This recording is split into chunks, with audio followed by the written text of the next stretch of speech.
del Teulat és un local emblemàtic de l'any 1886, fundada pel senyor Josep Serradell, papet pels amics familiars, no? O sigui, aleshores, aquest senyor va fundar una institució pensant en que seria una gran cosa de cara al futur de Poblenou, amb el qual aquí la fama dels vins a granel, el gel, els sifons, que eren molt típics amb el vermut antigament, s'aportava molt, no? Aleshores, l'any 1968 es va fer una gran reforma del local i es va dividir el que era la part del bar amb la part de la bodega, no? En aquell moment, el meu pare, el senyor Ángel López, va ser el que va inaugurar aquest bar. El meu pare va estar fins a l'any 1985, amb el qual van jubilar els propietaris verdaders del negoci i vaig entrar jo amb la botiga i el meu germà, el Miquel Àngel, amb el bar, fins a la data, no? I amb el futur esperem poder continuar amb els meus fills, aviam si tenim sort i arribem als 200 anys o més. Amb l'època antiga, el bo que havia és que els caps de setmana era molt típic vindre a fer el vermut aquí, no? O sigui, a la Pobla del Teulat era dels pocs puestos que tenien les almejas gallegues, no? I aleshores la gent semblava com si estalviés una mica per arribar al cap de setmana i fer el vermut, no? Perquè evidentment el preu era una mica prohibitiu per l'època, no? Però era una cosa que es portava molt, no?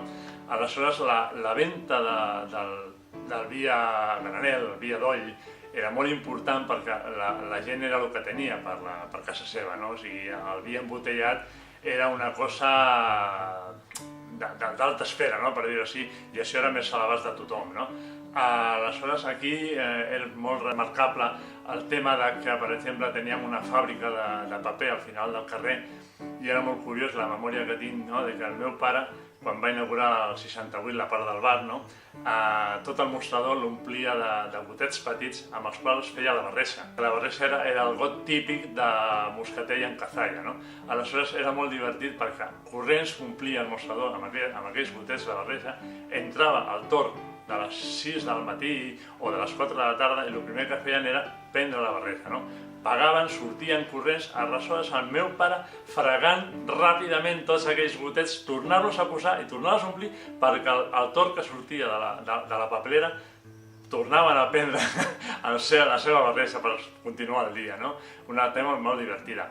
Avui dia tot això s'ha perdut, evidentment el barri de Poblenou ha canviat moltíssim, ja és un barri més senyorial, és un barri més turístic i aleshores ara se dedica més a la part embotellada, es ven molt més vi embotellat que a granel, no? O sigui, el granel ha creat una cosa que ara, per sort, està descobrint la joventut, o sigui, perquè és curiós, va ser el gran oblidat de la joventut i ara està tornant a tindre aquest auge, no? O sigui, perquè evidentment de ser botigues que tenien tendència a desaparèixer, ara cada vegada van posant-se més bodes.